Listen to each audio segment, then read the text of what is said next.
That actually felt good. Just like primal yawn from now on. Just like.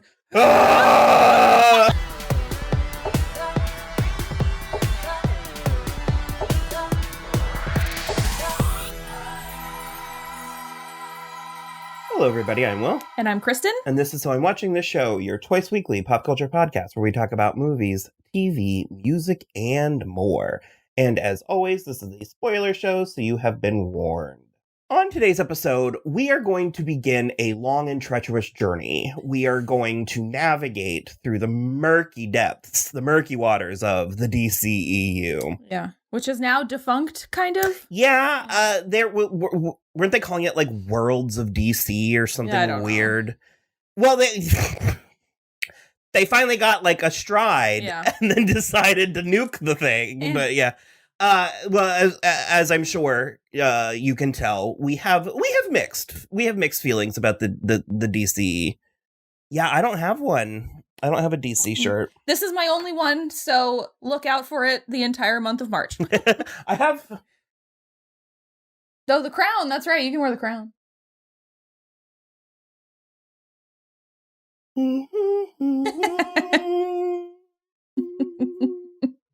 Not staying. So... Go. Wonder Woman. Wonder Woman. Wonder Wanda. I have a Wonder Woman, actually. She's at home. Well, she's my mom's. Oh, I see. My mom was like, I'll give you money for Wonder Woman, but also she's going to stay at my house. And I was like, fair. But yeah, so anyways, okay. So we're starting at the beginning. We are starting at the beginning. We have things to say. A lot of it is negative. I'm not even going to say negative. A lot of it is critical.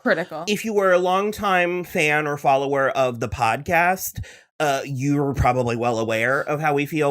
As a matter of fact, I think our second episode was Justice League. It's real early. Yeah, real early. Second or third after we do a good tight 20 minutes on the Star. You're in danger. You need to listen to what I'm about to say extremely carefully.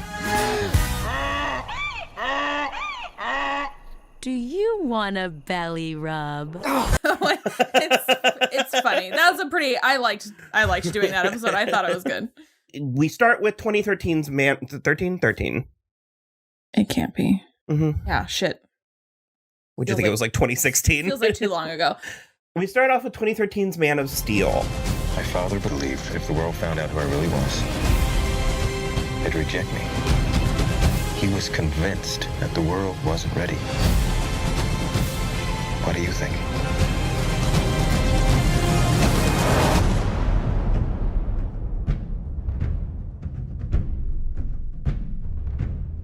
I remember being hyped for this movie. Really? Yeah. Well, Superman really fits in with my Steve Rogers, Scott McCall. I love a gentle hunk. A good man. A himbo, if you will. And so I was really excited about it. And at the time, I loved Zack Snyder. And the thing is, I still like Zack Snyder. Okay. I think the problem with Zack Snyder is that he's really, really good at visuals. That is his deal. He's so good at visuals. He really has a lock on what he wants things to look like. Well, and even beyond that, style. Yeah, 100%. He's very stylish. 100%. He's like if Michael Bay had a soul, essentially. Yeah. But the problem is that's kind of all it ever is just like a spectacle. I don't get the emotional beats from his stuff, with limited exceptions, because Dawn of the Dead, Sucker Punch, even 300 a little. It's just I don't get that emotional payoff from his stuff like I do from so many other things. Well, Sucker Punch, to my understanding, is a creation of his own. Yeah. And, Dawn of the Dead is not. That's a take on something, but it was such a good take on it. And that's the thing where it's I don't know who looked at his previous filmography and was like, yes, Superman.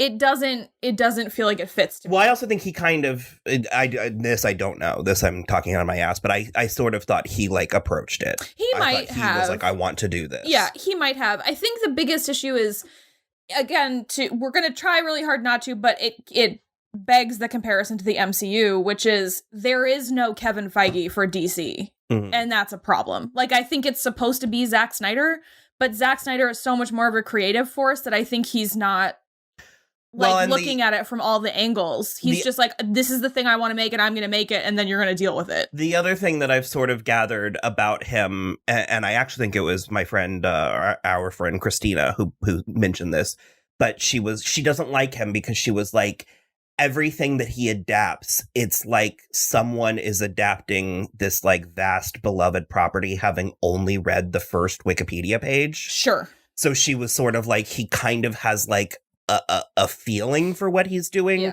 but on a fundamental level, there's a misunderstanding.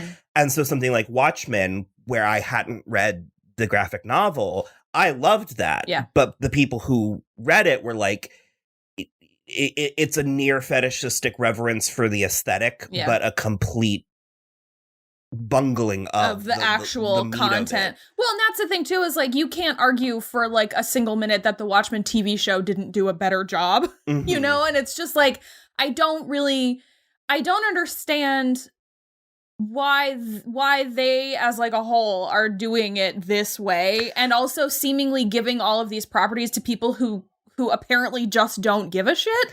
Well, more so than that, because as Christopher Nolan proved, I mean, and Joel Schumacher and Tim Burton for that matter, they proved that there's different takes on these stories. Yeah. But I think the single most crippling thing about the DC movies was that it is so apparent that the primary goal was catch up. That they were primarily trying to catch up with the Marvel movies versus actually establishing what they're doing. There is so much happening in this movie, this Man of Steel movie, and it's a weird combination of like too much happening, but also it's too long, and there's like there's so many points in the movie where I'm just kind of like, you're totally right. There's too much happening, it's too long, and still yet not enough gets accomplished. We're 20 full minutes into the movie and we haven't left Krypton yet. Exactly. And I don't hate that on the surface. Yeah. Like, I don't hate spending time in Krypton because it's interesting. Here is the biggest issue is after those 20 plus minutes are over, and we are there when Clark finds the ship or whatever in the Arctic, and that is sloppy writing, because then we get from Russell Crowe all of the information that we already got at the beginning. Sloppy writing. I don't need to hear that twice. Clark needs to hear it once. We could have easily heard it with Clark and had a flashback then. We didn't need that establishing base just for Russell Crowe to say Krypton was dying and there was a genocide. Well, we already knew that. It's not nearly as bad as the Thomas and Martha Wayne conundrum, but it's sort of stuff where it's like, we kind of already know this. Right. So to witness it at length, something that we already know, and then to have it reiterated to us later, we ourselves kind of feel pummeled. Yeah. And I was trying to watch this with a more critical eye this time, because the first time I watched it, I was just kind of taken by the spectacle. And it was the first entry, so I was trying to keep hopeful about the whole DCEU thing. But it's like, I was watching it a little more critically this time, and I noticed that, and I was like, look, God bless, I want Isla Zur to get her coin as much as everybody else does. She's the mom. But I was like, she was so beautiful. So pretty. And that's another thing. But it's just not necessary. Those moments are not necessary. We could get every single thing from that in a flashback once Clark finds the ship. Well, and furthermore, I mean, it's nice. Yeah. It's nice in a special features kind of way, but it is not essential to telling the story. And I remember the first time I saw this, I was very, very put out by the fact that the story was not linear. And I think it's because I wanted to watch the hero's journey. Like, I wanted to watch, and I tried and true, I know, but as the 2015's live action Cinderella proved, sometimes, you know, that works. Sometimes, and of all people, I think Superman is a character where we can go ahead and straightforwardly present. Well, totally. Which leads me to my second issue, which is that were they trying to play catch up with the MCU. And if that's what they were actually going for, Superman's most direct comparison is Captain America. Mm-hmm. This should have been the last movie before the Justice League. They are of a pair, basically. They are the good, gentle man who can, like, kick your ass when you need to. And that's the problem that I have is, like, we should have been setting up other Justice League characters along the way, and then you bring in the big gun of Superman at the end. Batman should have been first. I understand that it was coming right off the heels of The Dark Knight Rises. I get that. Batman should have come first because he's the Tony Stark. They also sort of, I mean, it doesn't, although it doesn't have to be an apples to apples comparison. It doesn't have to be apples to apples, but that's my point, is if you're trying to specifically play catch up with the thing, you have to then play catch up with the thing. But because it feels, especially this first movie, feels a duty to Christopher Nolan's trilogy. Yeah. Like they're almost one in the same, like they sort of, like you could end that and then watch this. I mean, Christopher Nolan is a producer on this, and I'm sort of like, I don't remember that. He How also did that wrote happen? it. He's a co-writer. Yeah, why? I don't know, and I don't understand, because if it were me at Warner Brothers and I were in charge of creative director or whatever, I would just be like, let's go a hard left away from what Christopher Nolan just did. And I would have made it colorful, and I would have made it a little silly. Or just keep it consistent. Keep it the same. But it's like this really weird, like, homegrown Americana for like half of it. And then it's like, but not, it's really dark. Like, it's really mean in this way that, like, I was immediately taken out. And believe me, I know bullies are real and exist. I've encountered one or two in the wild. But there's a moment in this movie where this, like, jackass in the bar is grabbing a waitress's butt. Yeah. And in full view of everyone, he's not even trying to be sneaky about it. Henry Cavill approaches him, and this guy steps to Henry Cavill. Henry Cavill is 34 times bigger than him. It's so, and the guy his fucking forearms are the size of this man's head. Well, and the guy doubles down. Yeah. And it's like, I can't believe no one else in the bar isn't like, whoa, dude, like, maybe think about it. You need to chill.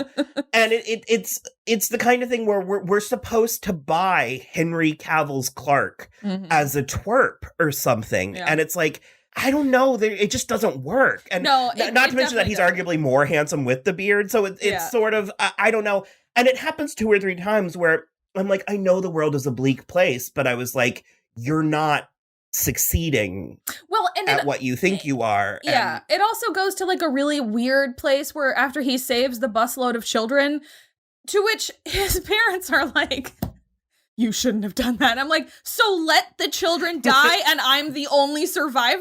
Which little baby Dylan Sprayberry. What on earth? And then the even grosser place it goes is that the like lady, the mother of the like redheaded boy that we see as like the IHOP manager later. We see him he's littered throughout this movie with no consequence. Really no consequence. He doesn't step in and help somebody at the end. Like, and that, okay. But she takes it to a religious place. That's also, I'm just like, we could have gotten out of this whole thing.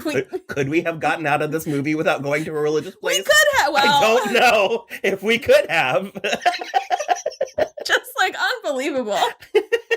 It's just so tonally inconsistent because it's treating itself so seriously and frankly succeeding. Yeah. Mm-hmm. Zack Snyder is too, I'm not even going to say competent. He's too talented of a director to fail so colossally. Yeah, this movie is absolutely damned by its competence, which I will agree with the entire DCEU, with some exceptions that I think are legitimately great. The DCEU, and some that are legitimately garbage. Well, yeah, but the DCEU is damned by its competence because these movies look incredible and the acting is, for the most part, decent. I mean, but it's just like, it just adds up to a pile of nonsense. I, in theory, love that scene of Superman confessing to the priest in the church, the beautiful stained glass. I even love the beautiful imagery of Jesus playing in the background. But why is the priest so creepy? Do you know why they want you? He is really creepy. It's very strange.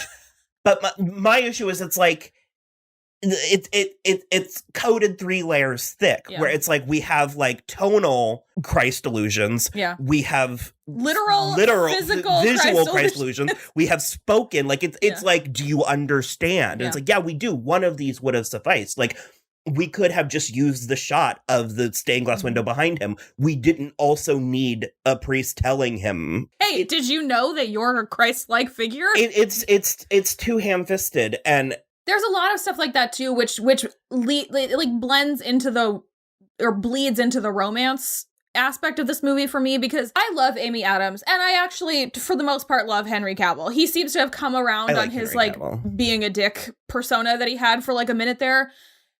He seems to be a huge nerd now, which is also like very charming and endearing, and he seems to be relishing his himbo status in real life, which I enjoy. And so I am mostly positive now on Henry Cavill, and I have loved Amy Adams since literally the moment I saw her. I think she's fabulous in everything. The issue for me is not even that they don't have chemistry, but it's that there's no foundation to their relationship. She is like looking for this man that she saw one time who like saved her from a whatever. And she finds out about him, and then she meets him again. And then it's like, they're immediately in love. They haven't gotten to know each other. They don't like, there's no basis for any of this stuff. And then they have one of the most horrible exchanges in like a romantic scene ever, where she's like, I heard it's all downhill after the first kiss. And he's like, that only applies if you're kissing a human. And I'm just like, gross. I've like literally never heard that though. Is that a thing? No, I don't know. Okay. I think it's supposed to be... What it's supposed to be and sort of mirror is the scene from Speed, where she's like, relationships that develop under intense pressure never last. And he's just like, I think so much better. So much better. And so I think it's meant to sort of mirror that as like a quippy thing during kissing, but they also are delivering it too seriously. It's not like teasing at all. I don't know. I'm just like, well, I was like, the nature of relationships is the opposite of that. Yeah. Is that you build that to it things. Gets better. Yeah. And the thing is I remember from Batman versus Superman, I think, that I enjoyed their... watch it next. Yeah. I don't remember if it's that or if it's Justice League, but I enjoyed their relationship more in whatever that was, because it felt more lived in. This is like, they've spent a total of like 45 minutes in each other's company. Okay, so I thoroughly enjoy their like meet cute. And sure. I think they do have chemistry. Yeah, of course. I'm not arguing the chemistry. I think they have chemistry. You said notwithstanding. Okay. I do think they have chemistry. I'm just saying it's for what? I mean, Amy Adams could have chemistry with a Cocker Spaniel, but I am furious at the notion of a ginger Lois Lane. Oh, okay. Lois Lane has dark hair. Okay, that's fair. She's tall and thin with dark hair. Yeah. It can be a bob, it can be long, that's fine. But it's no. And also Lois Lane doesn't say tinkle. Well, I found that so degrading. Well, it's really gross. Christopher Maloney is pretty degrading to her in this movie. There's one or two things, because we actually think Zack Snyder is capable of doing good female material. He's decent at women. But there's a handful of things in this movie, like does the female soldier have to be like I just kind of think he's hot. I don't know. To her superior officer? Absolutely not. There's just something about it that, like I said, he gives with one hand and takes with the other. Because, to be honest, I think that Martha Kent is like, I think Diane Lane does a good job with what little she has. I mean, also Diane Lane is fabulous. I love how, I'd like to take a stroll down Diane Lane. Mm-hmm. I remember thinking, and I think it's correct, because I think Amy Adams is like 42, and I know Henry Cavill is like 35, but like, she's 35 going on 45. I think she looks too old for him. Not like she's like ancient. Obviously, Amy Adams she's great. I don't mind, especially for Lois and Clark. I don't mind the age difference. That's fair. A dynamic. I just remembered being like, one of these things is not like the other one, and I guess maybe part of it is the hair. He does play a teenage version of himself. He does. I mean, it's fine. I was watching with the captions and it said teenage Clark before they show his face. Yeah. You're like, that is just an adult Henry Cavill. I don't know what to tell you. Well, and also, like, sorry, I guess I did say that I like their meet cute and everything. But the scene where his father, what's Kevin Costner's name? His father? Oh, Jonathan. The scene where Jonathan is killed. It's so stupid for no other reason than the plot demands it. I know. It's extremely dumb. why on earth would she lock the dog in the car? Like, well, that's not even my issue. My issue is, no, Clark, my invincible superhuman son, you take your mother to the underpass. Yeah. I'll get the family dog. And I'm just like, you must know what's going to happen. And then he just is like, don't rescue me. I just fuck off, Kevin Costner. I mean, it does look cool how he just sort of disintegrates. Of course it looks cool.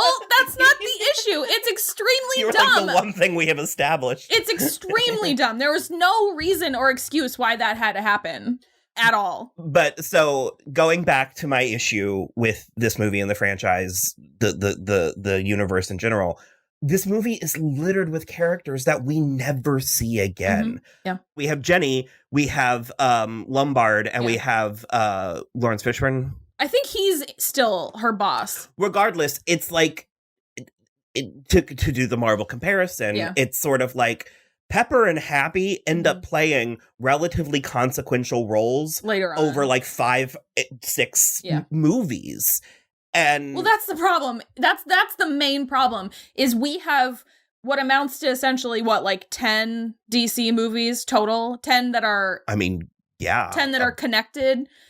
I would say like 8. Doing what is trying to be the heavy lifting of what it took Marvel 22 movies to do, and that is the crux of the problem, where you're trying to get twice as far in half the time and you can't do it. You just physically can't do it, especially not when you are prioritizing spectacle over storytelling. Nothing builds, because when he's learning his powers and he's like jumping and he goes too far and he like falls, he like smashes through a mountain. Yeah. And it comes crumbling down and he like hits a crater and stuff, where it's like, it would have been so much more. Well, first of all, it would have been funny, which I know that's banned, but it would have been so much more interesting if he was like, do you know what I mean? Like, just and like, just like in the mountain. Yeah, just sure. And because then, when his very first time trying to fly, he just does he's smashing through a mountain. It then sort of renders the explosions, the explosions coming later, impactless. And there's a point where I was like, why does everything explode? Okay. And you were like, there's gas lines and stuff. Yeah. Sure. In like tall buildings, I mean, there's like electrical and stuff all the way up, but it is like literally everything he touches explodes.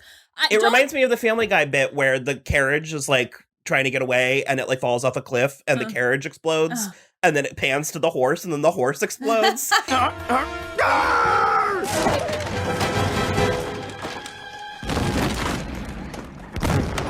Well, you forgot to flip him off, but other than that, nice job. And it's like, that's like what's happening at a point in this movie. It's also, I agree with you that it doesn't build, because there's no place for this to go. There's no place for this franchise to go. In movie 1, you are having a space battle between 2 aliens, one of whom throws a satellite at the other in space. There is nowhere to go to get past that. They're too fast as well, where it's like watching a child with 2 action figures smashing them together, and like it's all too much. Yeah, and I agree, because it's like, again, that's the thing that's so great about, in my opinion, that's the thing that's so great about the MCU, is that it's like, the first Iron Man is so tame. Like, it's so contained and it's so small, and there are so many small and contained movies within. Like, the battle in Smallville should have been either the that end. should have been it should have been that, or the battle in Metropolis. You can't have both. Both is too much. Also, they have totally devastated the entire economy of Smallville. What the fuck? Also, sorry, just to pile on to the military for a minute, how on earth do they not know that that Clark is from Kansas when that entire battle took place in Kansas? Why else would it happen in Kansas? It's obvious where he's from.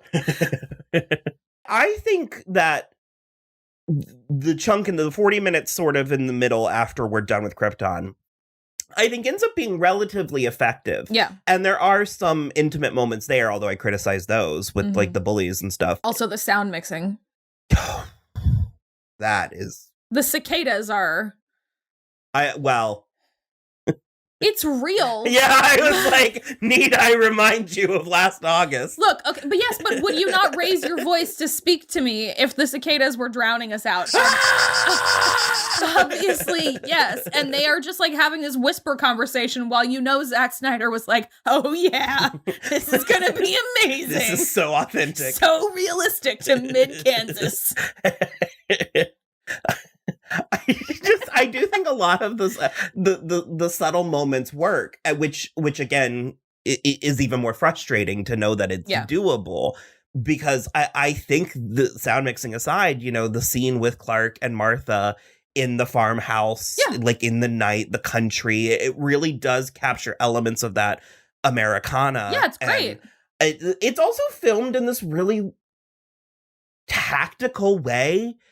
The whole thing is filmed very boots on the ground, and like even the Krypton stuff, they're sort of like they're doing this like weird snap zoom in on things that feel it genuinely does sort of feel like this space battle is happening, and there's a camera crew that's like, get the satellite, get that thing. Well, part of it, like later, it happens a couple times too, and it's Clark's powers. Because he zooms his own eyes in on General Zod's ship, which is pretty cool. I like that stuff a lot. Those like little flourishes, like that's an interesting notion to be like it doesn't feel samey to things I've seen in the past where someone has a power like that. I did like those parts of it. It's nice. We actually didn't talk about General Zod, Michael Shannon's General Zod. I mean, he shouts a lot. Well, I think that's Michael Shannon just eating up the scenery. Yeah. I think Feora is cool. Yeah. I mean, she's annoying, but she's very striking. Yeah. I liked the impulse to cast and design her that way. I also love the notion that Superman is kind of just wearing underwear. Because when the other Kryptonians like strip down, they have these bodysuits on. Yeah. So it's sort of like he's just running around Earth in long johns, I think is a little bit funny. Long johns and a cape. The cape was wonderful. It is it's good. Not real is how it looks cool. as good as it does. So good. And it does it's almost a little bit like Doctor Strange's cape where it kind of moves independent of his movements in a fun way, which I think is cool. I forgot there's just straight dragons on Krypton. Oh yeah, he was like riding. He had one that was like a horse kind of. Yeah, I mean, I did write down a couple of the review, like poll quotes that I thought was interesting. Because it was pretty divided. I think it was like a 54 or 56, so it was pretty down the middle. But Matt Singer, I didn't write down the publication, but he said, a gritty, realistic story shot by a director. You said this. Okay, or like you cued in on this. A gritty, realistic story shot by a director whose instincts constantly push him away from grit and realism and into flash and fantasy. Yeah. And then... I think if this movie had been... If they had leaned into the fantasy movie aspect of it, I think it would have been better. But it's trying to be so, like that said, gritty and realistic that it can't pull off both, but it's trying to, and it can't do it. Because it's almost like the scene where Jenny is caught under the building or whatever. Yeah. It's almost comical because I'm just sort of like, how can you expect me to comprehend, let alone focus on this scene when they're like, it's like those, you know what I mean? Like, and also, I mean, how big is Metropolis? Because they were going for like, and because like Metropolis is meant to be like Chicago, so or New York. Well, Gotham is New York. Oh, true. Yeah, so I guess Chicago or Philadelphia, maybe. Yeah. And then Wesley Morris Grantland said, Christliness has always been an element of the Superman myth. But this film's near literal insistence upon it becomes absurd since director Zack Snyder and screenwriter David S. Goyer don't dramatize the analogy, they presume it. Yeah. I remember, too, people being really bent out of shape that he killed General Zod. And I'm just like, what else? What did you want him to do? It's because it's the whole Wikipedia thing that we said, Superman doesn't kill. I mean, they could have not wrote themselves into that corner. Yeah. Because furthermore, the implication is that the family dies anyways. What family? That he was trying to prevent Zod from killing. Oh, in the museum or Grand Central Station or whatever? I mean, the father is like on fire before he... Like, if you go back and watch the scene... and then we don't show them again. Sure. We don't show them run away. Sure. And when Lois comes in, it's very sort of like funereal. Now, Yeah. you know, like they're there.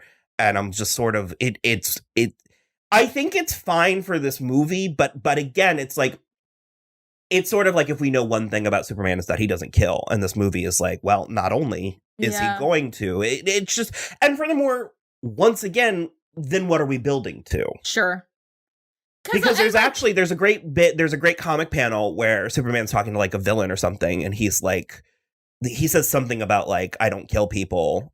Or actually, I think it's Wonder Woman. She's there, and she's like, he may not kill people, but I will. Yeah. And it's like, whoosh. It's the type of thing that also, it frustrates me about superheroes, especially this type of superhero, because it just gets to such a sanctimonious place, which was like a big problem that I have with Daredevil, where it's like, I'm not going to kill anybody. And I'm like, you have been leaving a string of traumatic brain injuries behind you. That's not better. Like, well, I think it's a totally fine quality. Well, but it's also I think it's a nice goal, but I feel like at a certain point you have to be like, if I don't kill this person, they are going to kill me and others. And it's just like, I'm just saying that moment would have been significantly more impactful in like a third movie than it is in the first outing. 100%. It's all too much. Mm-hmm.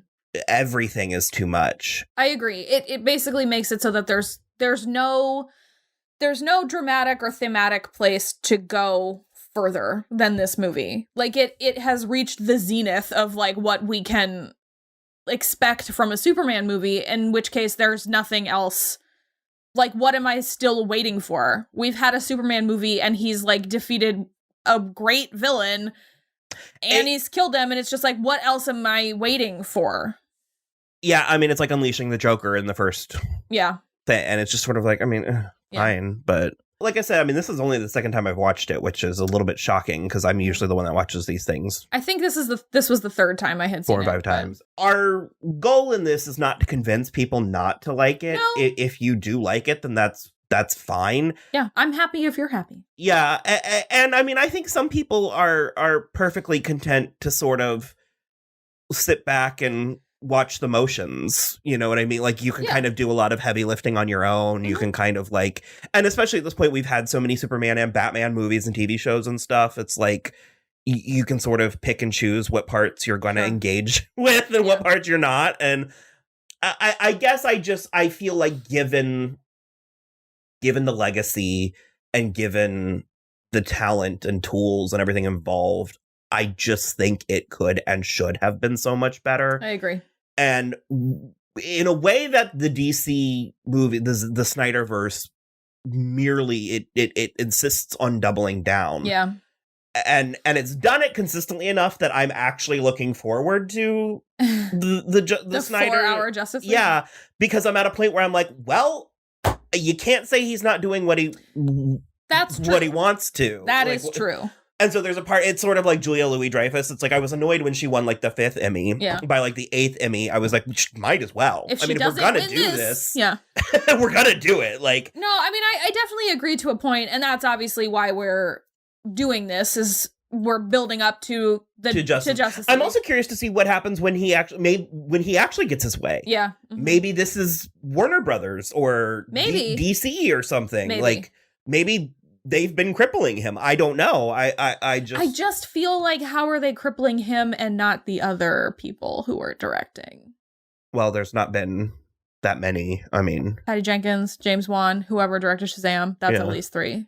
Well, the Shazam, that's after the fact. Yeah, that was well after the fact. I'm curious if I would love if that were true. Mm-hmm. If Warner Brothers has been crippling Zack Snyder and this Justice League 4-hour thing is going to be like mind-blowing and amazing, I just don't believe it. I also think, I mean, he could be sort of like a Terry Gilliam or even going into the Wachowskis, where it's like, at a certain point, we don't need to be indulging every possible whim and impulse. Yeah. Like, so in that regards, then maybe they need to be reining him in. Sure. I don't know. Sure. But so we'll see. I don't think it's a dismal No. failure. It's not a dismal failure. It's just, it's too competent for how not good it is. And certainly, it like we said at the top, it's just so hard to divorce the comparisons and to not look at it in context. It's hard to look at it in a vacuum, I guess is what I'll say. Yeah, so I agree. Hopefully, you got something out of that. I don't know what it would be like to be a super fan and watch that conversation. Well, we have a couple. Do we? Super fan friends. Oh, let us know. I mean, let us know what you think. Yeah. And you can even let us have it. It's kind of fun sometimes. Yeah. Tell me what you really think. Get ready for some dissertations in our comments. I don't think so. All right. Well, we're going to watch Batman vs. Superman next, and then we'll be back.